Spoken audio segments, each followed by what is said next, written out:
Skip చేయకుండా చూడండి. ఎందుకంటే ఈ వ్రతకథ ఎప్పుడు ఎక్కడ ఎలా చేయాలి, ఏ ఒత్తులు వెలిగించుకోవాలి, ఇంకా ఏమేం పెట్టుకోవాలి, పూజకు ఎన్ని సంవత్సరాలు చేసుకోవాలి, ఉద్యాపన ఏంటి, ఈ వ్రత చేయడం వల్ల కలిగే ఫలితాలు ఏమిటి అనేది ఈ వీడియోలో వివరంగా వివరిస్తాను ఫ్రెండ్స్. వీడియో ఎక్కడ స్కిప్ చేయకుండా చూడండి. శ్రావణ మాసంలో 5 సోమవారాలు వచ్చినప్పుడు ఈ వ్రతకథ ప్రారంభిస్తారు. తర్వాత సంవత్సరాల్లో 5 రాకపోయినా పర్వాలేదు, కానీ ప్రారంభించేటప్పుడు మాత్రం 5 సోమవారాలు ఉండాలట. ఈ 5 సోమవారాలు కూడా పూజ చేసుకోవాలి. కాకపోతే శివుడి దగ్గర పెట్టే ఐటమ్స్ మాత్రం వేరువేరుగా ఉన్నాయి.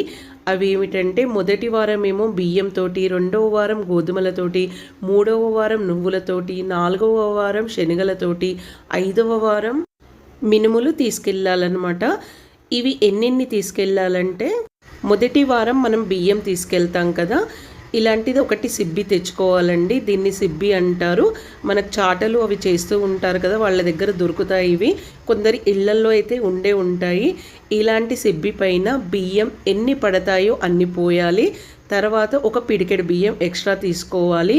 అంటే మొత్తం బియ్యం వచ్చేసి ఈ సిబ్బి పైన పట్టే బియ్యం ఇంకా పిడికెడు బియ్యం అన్నమాట.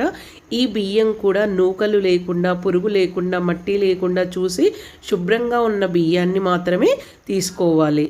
ఇలా మొదటి వారము బియ్యము, ఇంకా పూజా సామాగ్రి, శివుడికి అభిషేకం చేయడానికి అభిషేకానికి కావలసిన పాలు, పంచామృతాలు, పసుపు, కుంకుమ, అక్షంతలు, గంధం, పూలు, ఇంకా బిల్వ పత్రాలు. దీన్ని చూసారా, ఇది ఏక బిల్వం అంటారండి. ఇది చాలా తక్కువగా దొరుకుతుందండి. ఇది దొరికినప్పుడు మాత్రం శివుడికి పెట్టాలి. ఇక ఇది వచ్చి బిల్వపత్రి. మనకు మామూలుగా మార్కెట్లో దొరుకుతుంది కదా ఈ బిల్వపత్రి, ఇది ఎక్కువగా వాడుకలో ఉంది. దీన్ని ఎక్కువగా మనం పెడతాము. తర్వాత 11 పోగుల వత్తిని ఒకటి వెలిగించుకోవాలట. అంటే 5 సోమవారాలు కూడా ప్రతి వారం ఒక 11 పోగుల వత్తిని తీసుకెళ్ళి దేవుడి దగ్గర వెలిగించుకోవాలట. ఇక శివాలయంలో ఈ శివముష్టి కథ అచ్చు ఉంది కదండి, ఇందులో ముగ్గుపిండి వేసి ముగ్గు కొట్టుకోవాలట. ఇలా 11 కానీ లేదా 21 కానీ ఇలా ముగ్గు వేసుకోవచ్చట. ఇది ప్రతి వారం కూడా వేసుకుంటారట. ఇంకా ఇందులో పసుపు, కుంకుమ, అక్షంతలు, పూలు పెట్టుకోవాలట. గుడిలో చేయడం వీలు కాని వాళ్ళు ఇంట్లో కూడా ఇలా ముగ్గు కొట్టుకోవచ్చట. ఇలా అన్ని వస్తువులను తీసుకొని గుడికి వెళ్ళి ముందుగా శివుడికి అభిషేకం చేసుకోవాలండి. పంచామృతాలతోటి ఇంకా గంగతోటి అభిషేకం చేయాలి. శివాష్టోత్తరం ఇంకా శివ పంచాక్షరి మంత్రం ఓం నమ శివాయ అనుకుంటూ పూజ చేసుకోవాలి. ఇంకా 11 పోగుల ఒత్తి వేసి దీపం కూడా వెలిగించుకోవాలి. తర్వాత శివుడికి గంగతో కడిగి చక్కగా విభూతి, పూలు, పత్రి ఇవన్నీ కూడా అలంకరించుకోవాలి.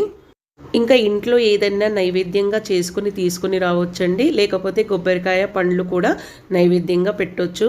ఇంతకుముందు చూపించాను కదా, ఆచులు కూడా 11 కానీ 21 కానీ వేసుకోవాలి. తర్వాత మనం తీసుకొచ్చిన బియ్యం ఉంటాయి కదా, బియ్యం మాత్రం చాలా శుభ్రంగా ఉండాలండి. నూకలు మాత్రం ఉండకూడదు. ఆ బియ్యాన్ని సిబ్బి పైన పోసి శివుడి పైన పోయాలట. ఇంకా పిడికెడు బియ్యాన్ని కూడా పోయాలట. తర్వాత శివముష్టి వ్రతకథ ఉందండి. ఆ వ్రతకథ అక్కడే కూర్చొని చదువుకోవాలట. ఈ కథలు చదువుకోవడం పూర్తయిన తర్వాత ప్రదక్షిణలు చేసి ఇంటికి రావాలట. ఇలా మొదటి వారం చేసుకోవాలి. ఇక రెండవ వారం వచ్చేసి గోధుమలను తీసుకెళ్ళాలండి. గోధుమలను కూడా ఈ విధంగా శుభ్రంగా చేసుకొని, మట్టి ఏమి చెత్త లేకుండా చూసుకొని, మిగతా పూజా సామాగ్రి అంతా ఇంతకుముందు చెప్పిన విధంగానే తీసుకొని వెళ్ళి రెండవ వారం కూడా పూజ చేసుకొని కథ చదువుకొని రావాలి. ఈ విధంగా మొదటి వారం బియ్యం, రెండవ వారం గోధుమలు, మూడవ వారం చక్కెర, 4వ వారం నువ్వులు, 5వ వారం మినుములు, ఈ విధంగా 5 వారాలు పోసుకొని వ్రతకథ చదువుకొని 1 సంవత్సరం శివముష్టి వ్రతకథ పూర్తి చేసుకోవాలి.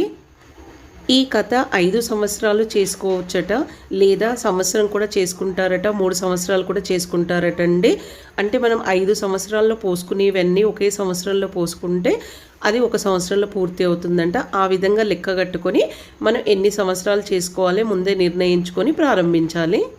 అయితే ఉద్యాపన కూడా మొదటి సంవత్సరంలో పూర్తి చేసుకోవచ్చు, లేదా రెండవ సంవత్సరంలో పూర్తి చేసుకోవచ్చు, లేదా 5వ సంవత్సరంలో కూడా పూర్తి చేసుకోవచ్చట. లేదు మేము ఒకటే సంవత్సరంలో కథ ఇంకా ఉద్యాపన కూడా పూర్తి చేసుకుంటాము అనుకుంటే అలా కూడా చేసుకోవచ్చట. ఇక ఉద్యాపనలో చెప్పే వస్తువులు ఒక్కొక్క సంవత్సరం ఒక్కొక్కటి ఇచ్చి కూడా ఉద్యాపన చేసుకోవచ్చట.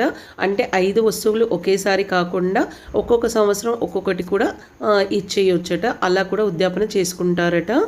ఇక శివముష్టి వ్రతకథ ఏంటో చూద్దామండి. ఈ వ్రతకథలోనే ఉంది ఈ కథ చేయడం వల్ల కలిగే ఫలితాలు ఏమిటి అనేది.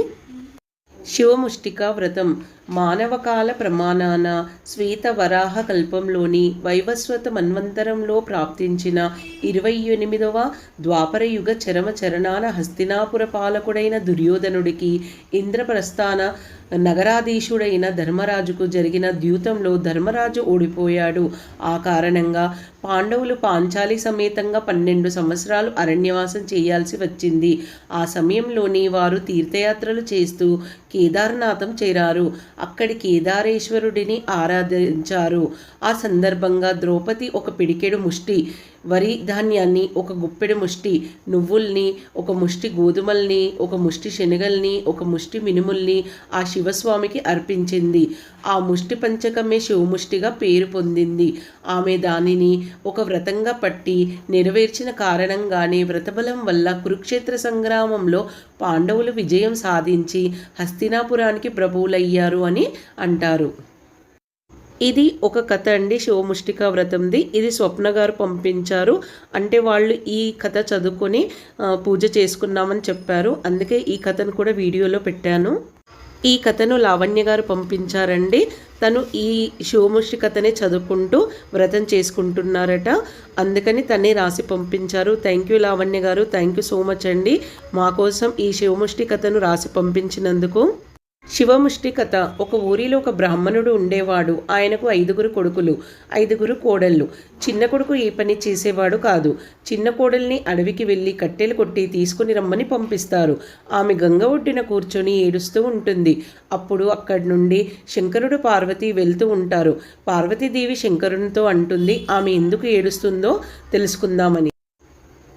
అప్పుడు వారు ఆమె దగ్గరికి వెళ్ళి ఎందుకు ఏడుస్తున్నావు అని అడుగుతారు. అప్పుడు ఆమె నా భర్త ఏ పని చేయడు, అందుకే నన్ను కట్టెల కోసం అడవికి పంపిస్తారు. ఇంకా అన్ని పనులు నాతోనే చేయిస్తారు. భోజనం కూడా సరిగ్గా పెట్టరు. నాకు చాలా బాధగా ఉంది, అందుకే ఏడుస్తున్నాను అని చెప్తుంది.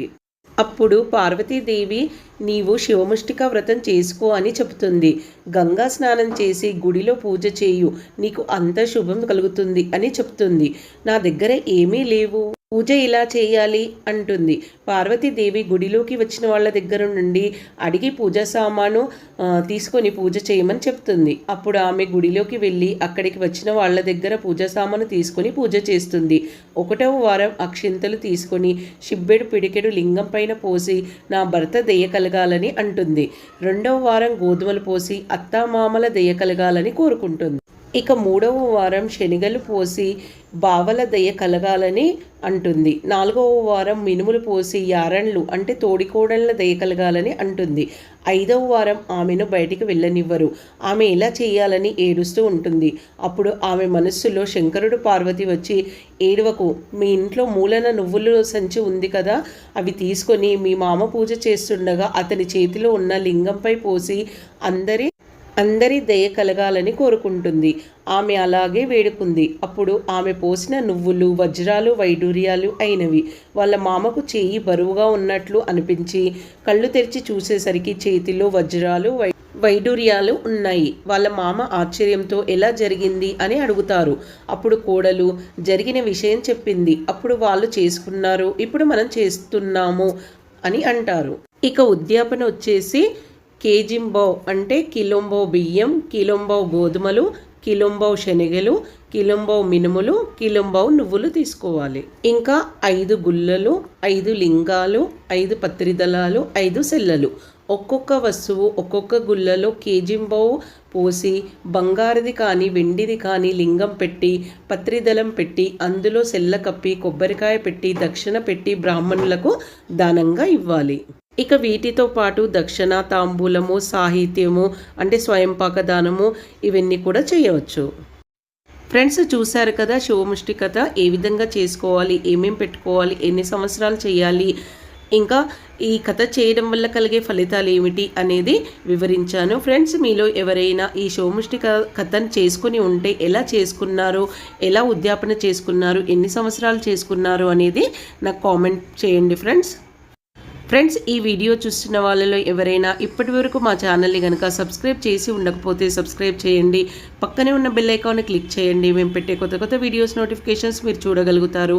అలాగే వీడియోకి ఒక లైక్ ఇవ్వండి. వీడియో ఎలా ఉందనేది కామెంట్ చేసి చెప్పండి. మరో కొత్త వీడియోతో మీ ముందుంటాను. ఈ వీడియో అందరికీ అందేలాగా షేర్ చేయండి ఫ్రెండ్స్. ఎవరైనా చేసుకొని వాళ్ళు ఉంటే చేసుకోవాలనుకుంటారు కదా, వాళ్ళు చేయగలుగుతారు కదా, అందుకే చెప్తున్నాను.